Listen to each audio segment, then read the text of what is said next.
Hello વિદ્યાર્થી મિત્રો, આજે આપણે આ વિડિયોમાં ધોરણ 6 વિષય ગણિત પ્રકરણ 12 ગુણોત્તર અને પ્રમાણ જેમાં ઉદાહરણ 11 જોઈશું. આપણે આ ઉદાહરણની જે સિરીઝ ચાલુ કરી છે એમાં આપણે ઉદાહરણ 11 આયા છીએ. આગળના ઉદાહરણ તમે જો ના જોયા હોય તો આગળના વિડિયો તમે જોઈ શકો છો. ઉદાહરણ 11, રસના 6 ડબ્બાની કિંમત ₹210 છે. રસના 6 ડબ્બાની કિંમત કેટલી? 210 રૂપિયા. તો રસના 4 ડબ્બાની કિંમત કેટલી થશે? 6 ડબ્બાની કિંમત આપણને 210 આપી તો 4 ડબ્બાની કિંમત કેટલી થશે? તો આપણે લખીશું કે 6 ડબ્બાની કિંમત બરાબર ₹210. 6 ડબ્બાની કિંમત કેટલી? ₹210. તો 4 ડબ્બાની કિંમત કેટલી? 4 ડબ્બાની કિંમત કેટલી? તો 6 ડબ્બાની કિંમત 210, 4 ડબ્બાની કિંમત કેટલી? તો શું થશે? ચોકડી ગુણાકાર. 4 ગુણ્યા 210 ભાગાકારમાં કેટલા? 6. 4 એટલે કેટલા કે 6 એટલે કેટલા કહેવાય? 3 દુ 6. 4 એટલે 2 દુ 4. ઉપર નીચે 2 ઉડી જશે. તો ઉપર વધ્યા 2 ગુણ્યા 210 ભાગાકારમાં 3. અહીંયા આગળ 3 સિત્તા 21 થાય એટલે કે 3 સિત્તા 21 એટલે કે 70 થાય. 70 તારી 210 વધ્યું શું? 2 ગુણ્યા 70. તો 70 દુ 140 રૂપિયા. 70 દુ 140 રૂપિયા. તો 4 ડબ્બાની કિંમત કેટલી થશે? 140 રૂપિયા. ધોરણ 6 વિષય ગણિત પ્રકરણ 12 ગુણોત્તર અને પ્રમાણ જેમાં આપણે ઉદાહરણ 12 આવે. ઉદાહરણ 12 જોઈશું તો એક મોટર બાઇક 5 લીટર પેટ્રોલમાં 220 કિલોમીટર અંતર કાપે છે. 5 લીટર પેટ્રોલમાં કેટલું અંતર કાપે?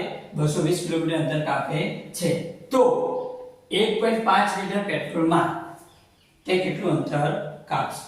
5 લીટરમાં 220 કિલોમીટર અંતર કાપે તો 1.5 લીટર પેટ્રોલમાં કેટલું અંતર કાપે? તો લખીશું આપણે 5 લીટર પેટ્રોલમાં બાઇક અથવા મોટર બાઇક 220 કિમી અંતર કાપે તો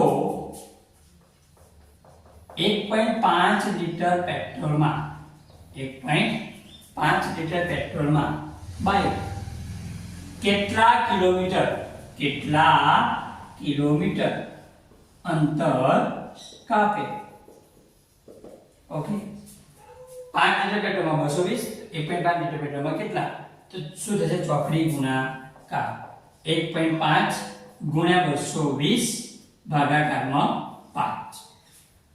અહીંયા આગળ આપણને 1.5 આપ્યા, દશાંશ આપેલા છે, આપણે દશાંશ કાઢી નાખશું એટલે પોઈન્ટ કાઢી નાખશું તો 15 થઈ જશે ગુણ્યા 220. પોઈન્ટ કાઢો એટલે નીચે કેટલા આવે? 10. કેમ? તો પોઈન્ટ પછી એક આંકડો, એક અંક હોય તો નીચે કેટલા લખવાના? 10 ગુણ્યા 5. 0 0 ઉડી જશે. 5 તરી 15 તો વધ્યું શું? 3 ગુણ્યા 22. 3 ગુણ્યા 22. 22 તરી 66. 22 તરી 66 તો 66 કિલોમીટર અંતર કાપશે. 1.5 લીટર પેટ્રોલમાં મોટર બાઇક 66 કિલોમીટર અંતર કાપશે. ધોરણ 6 ગણિત પ્રકરણ 12 ગુણોત્તર અને પ્રમાણ આપણે આ ઉદાહરણ 13 જોઈશું તો 1 ડઝન સાબુની કિંમત 153.60 રૂપિયા છે. આવા 15 સાબુની કિંમત કેટલી થશે? આપણને અહીંયા 1 ડઝન સાબુની કિંમત આપેલ 153.60, એવા 15 સાબુની કિંમત શોધવાની. પહેલા તો 1 ડઝન એટલે કેટલા થાય?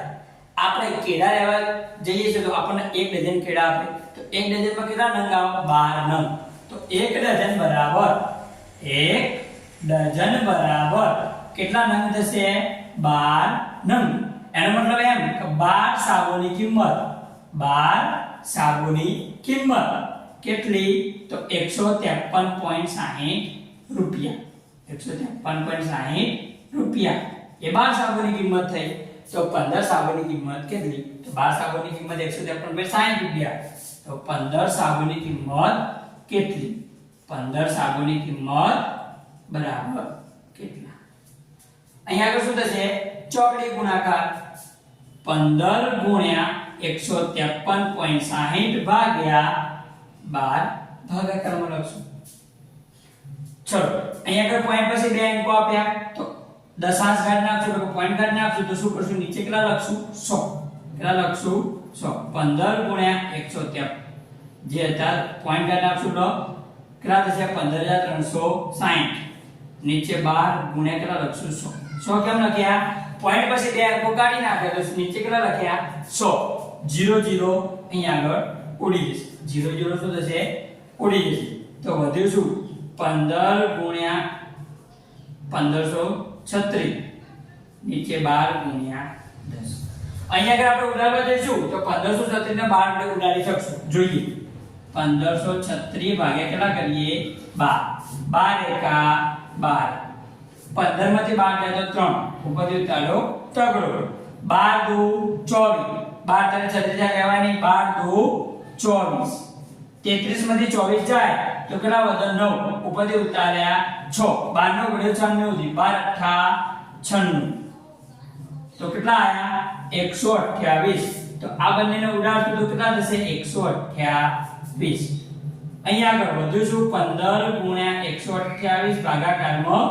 10 15 ગુણ્યા 128 ભાગાકારમાં 10 એટલે કેટલા કહેવાય 5 દુ 10 15 એટલે 5 તરી 15 5 5 ઉડી ગયા તો વધુ શું 3 ગુણ્યા 128 ભાગાકારમાં 2 હવે 128 ને 2 વડે ભાગશું તો કેટલો જવાબ આવશે 64 64 તો 128 થાય હવે 3 ગુણ્યા કેટલા વધ્યા 64